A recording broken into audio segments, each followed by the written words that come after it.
Well, the use of the quick backup for horses in the Melbourne Cup has been a tried and true formula in the past, and what I'm finding is that as we continue to race up against these international imports, they're very difficult to beat in staying races.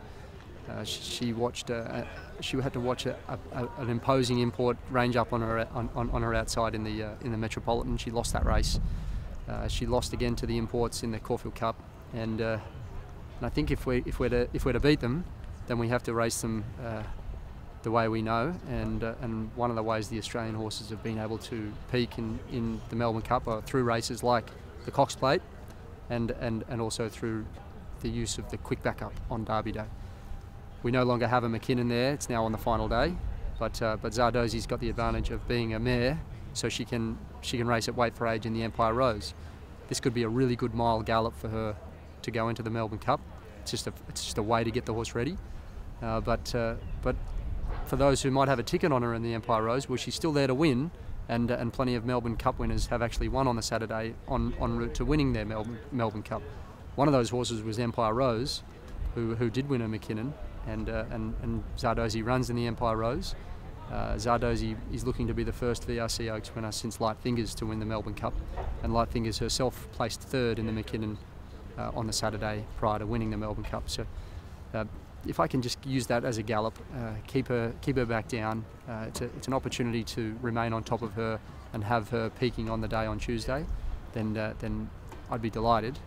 But in the meantime, it means I don't have to do quite so much with her at home, and she's had a very easy time since the Caulfield Cup, where she was good running fourth, but not good enough against those imported horses that she needs to improve again against to be a winning chance.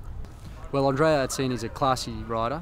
He's a classy guy and has excelled in staying races in his career so far.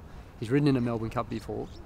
He's won races such as the Ebor and many staying races in the past. Even in this year, in April, he won the Sydney Cup on a horse with a lightweight who's running in the Melbourne Cup, incidentally, on Tuesday.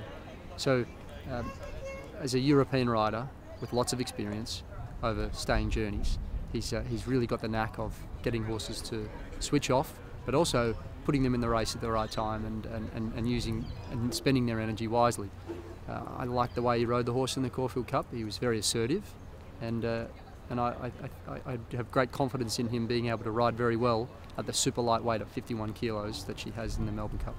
Yeah, no, she ran a brilliant race in the Caulfield Cup. It was a bit of a funny race because they didn't go much of a gallop, but she travelled beautifully, and she set on quite nicely. So she's obviously going up in distance. She's got a very good record at Flemington. She's won the track before, which is a big help. And but hopefully we get a good draw with her. And it looks like a dry week, which she doesn't mind fast ground, but she's probably a little bit better on a bit of juice in the ground. But for the way things are going now, with a few horses coming out of the race, it looks a very open race, and with 51 kilos, she should be very competitive.